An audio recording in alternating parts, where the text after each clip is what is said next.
the Word of God is waiting for you, inspiring you, encouraging you not to give up in your life. You can be a winner because Christ did that on the cross.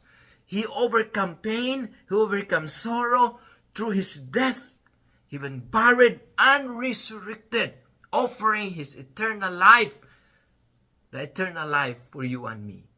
That you don't need to surrender and giving up and committing that horrible things in your life.